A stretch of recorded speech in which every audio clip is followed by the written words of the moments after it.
Shalom, shalom, family. We're here.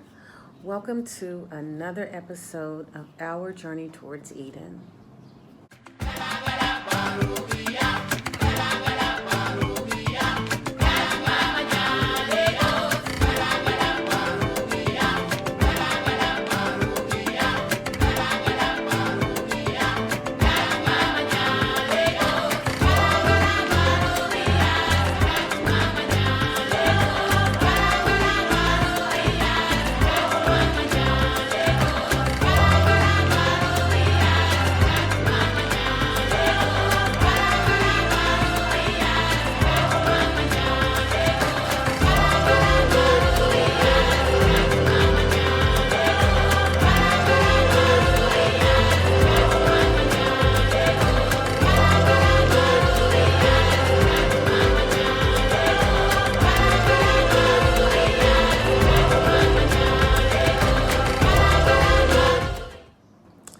Okay, guys, so thank you for tuning in.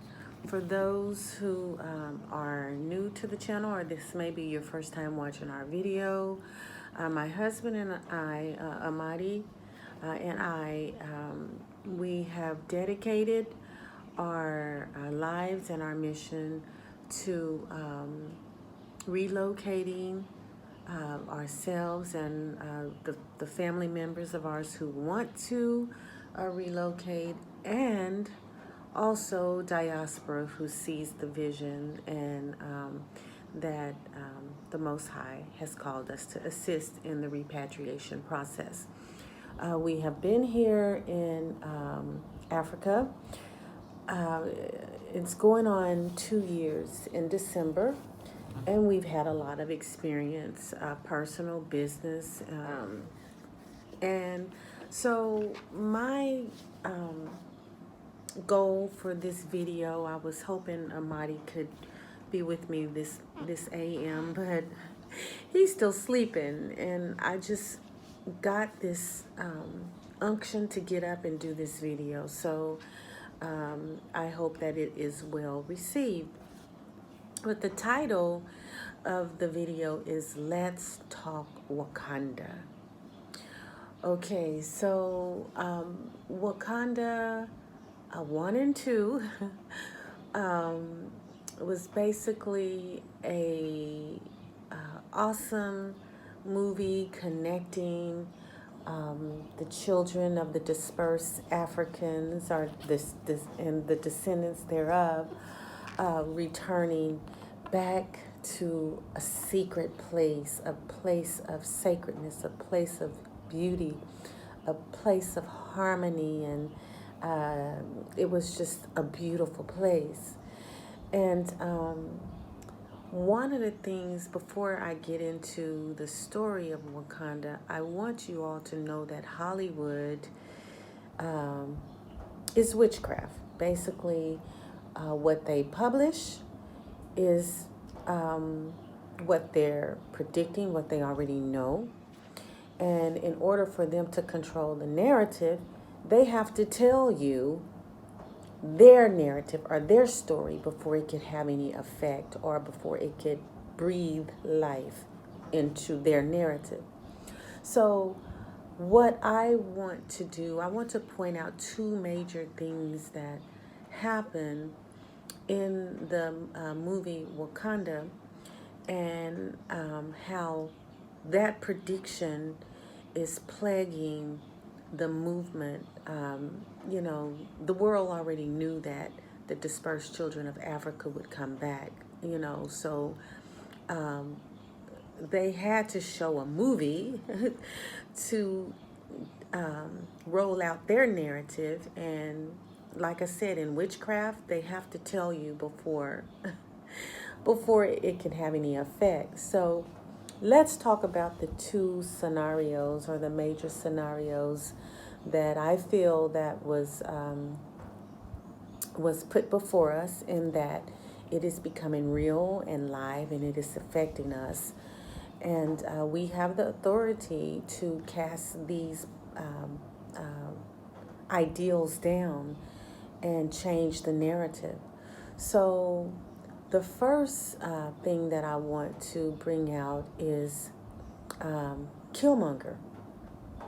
Killmonger was had a African father and a American mother, and I don't think we should be surprised that Killmonger was American. But the thing about Killmonger, he was very angry, and he had a lot of scars, a lot of scars.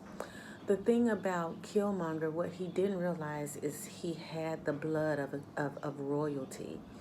And he didn't have to fight for his seat. He didn't have to fight for his power. He just had to be.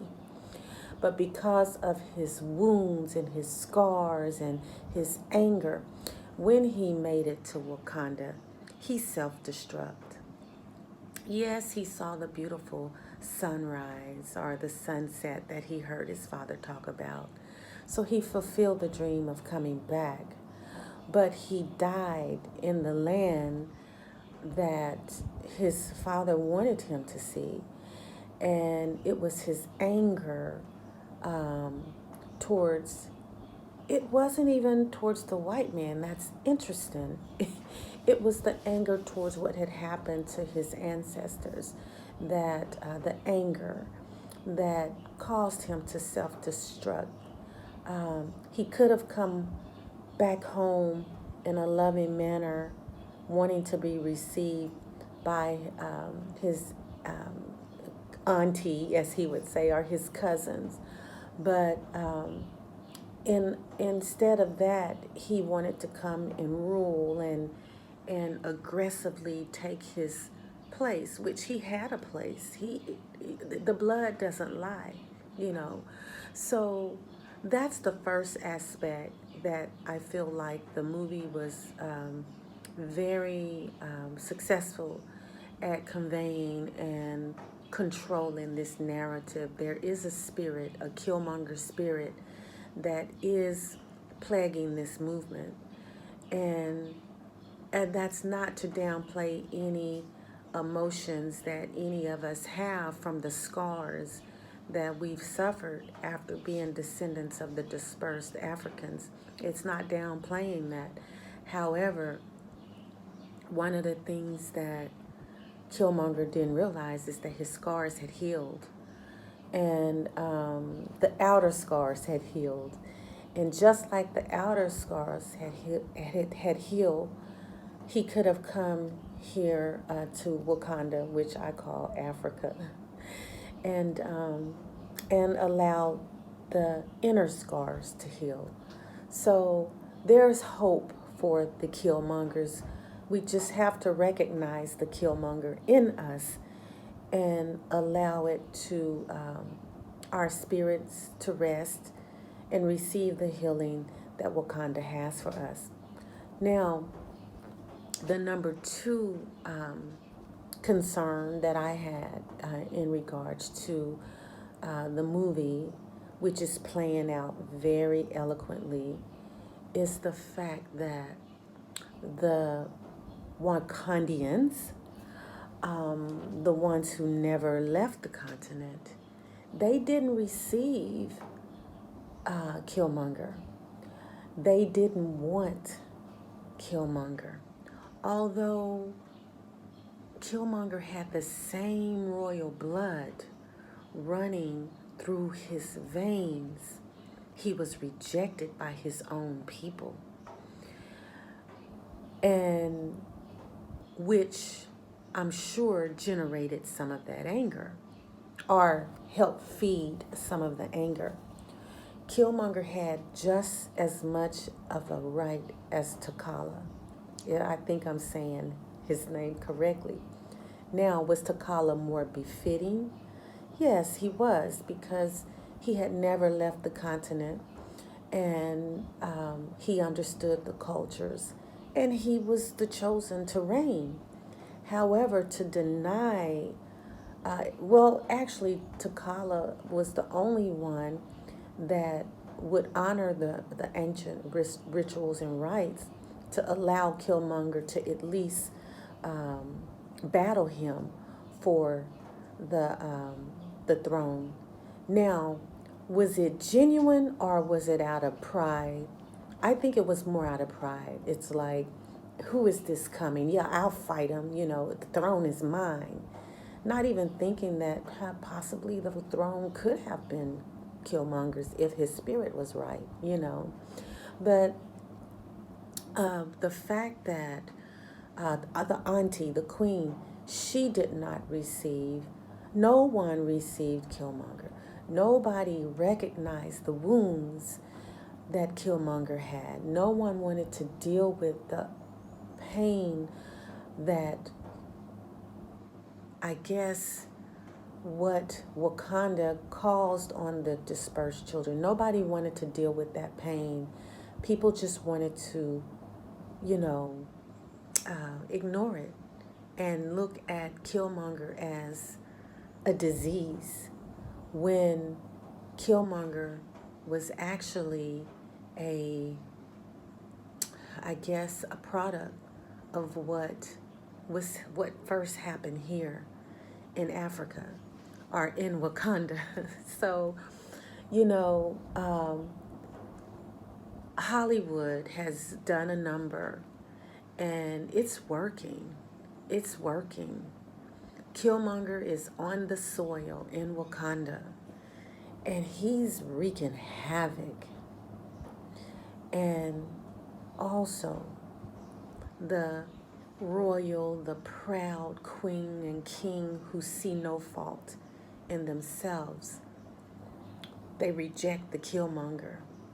They don't see that, number one, we're all not Killmongers. Many of us have come in peace, but it's a jealousy spirit that feels like we don't have a place here, as if we can't rule in our own element alongside our brother. So I think, oh no, I know we can take a lot from the movie Wakanda.